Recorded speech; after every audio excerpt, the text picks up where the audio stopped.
এই ঘরটার এমন অবস্থা কেন? কেন বলো? আপনারা তো আমার কথা শুনলেন না দিদিমণি। আপনারা বড় ভুল করে ফেলেছেন। আমি তো ওই ঘরের ধারে কাছেও যাই না। ধারে কাছে যাও না মানে কি? তাহলে ওই ঘরের ভেতর রোজ রাতে কিসের পুজো হয়? আর আমি ঘরটা ভেঙেছি বলে তুমি এমন মৃত্যু আর অপদেবতার কথা কেন বলছো? পরিষ্কার করে সব খুলে বলো। দাদা বাবু, এই বাড়ির ইতিহাস আমি কোনো ভাড়াটেকে আগে থেকে বলি না, কারণ শুনলে কেউ এই বাড়িতে একদিনও থাকতে চায় না। কিন্তু আপনারা যখন ওই ঘরটা ঘেটেই ফেলেছেন আর ওই অপদেবতার পুজো নষ্ট করে দিলেন, তখন শুনুন সব কথা।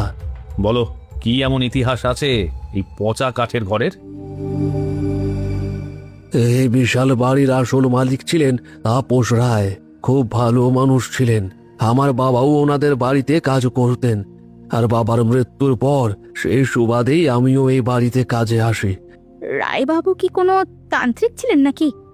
আগে না, তাপসবাবু আর ওনার স্ত্রী পূর্ণিমা দেবী ছিলেন একদম হরিহর আত্মা। দুজনে দুজনকে চোখে হারাতেন।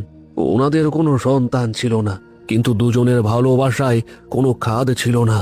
পূর্ণিমা দেবী খুব ভয় পেতেন যে তিনি মারা গেলে তাপসবাবুর কি হবে। আরে বাবা, ওনাদের ভালোবাসার গল্প শুনে আমার কি লাভ? পেছনের ঘরের রক্ত আর মাংসের কথা বলো। আগে হ্যাঁ দাদা বাবু, সবটা না বললে আপনারা কিছুই বুঝবেন না। মানুষের ভয়ই একদিন সত্যি হয়। বিয়ের মাত্র কয়েক বছর পরে দুদিনের একটা অচেনা জ্বরে পূর্ণিমা দেবী হঠাৎ করে পৃথিবী ছেড়ে চলে গেলেন। বলো কি, মাত্র দুদিনের জ্বরে? হ্যাঁ দিদিমণি, গিন্নিমা চলে যাওয়ার পর তাপসবাবু একেবারে পাগল হয়ে গেলেন। হাসি খুশি মানুষটার মুখের কথা একদম বন্ধ হয়ে গেল। সারাদিন নিজের ঘর বন্ধ করে বসে থাকতেন, না খেতেন না ঘুমোতেন। তারপর একদিন হঠাৎ আমাকে ডেকে বললেন বাড়ির পেছনের বড় গাছগুলোর নিচে একটা কাঠ আর টিনের ঘর বানাতে। ওই পেছনের ঘরটা? ওই ঘরটা তাপসবাবু বানিয়েছিলেন? আগে হ্যাঁ, ঘরটা তৈরি হওয়ার পর তাপসবাবু তন্ত্র সাধনা শুরু করলেন।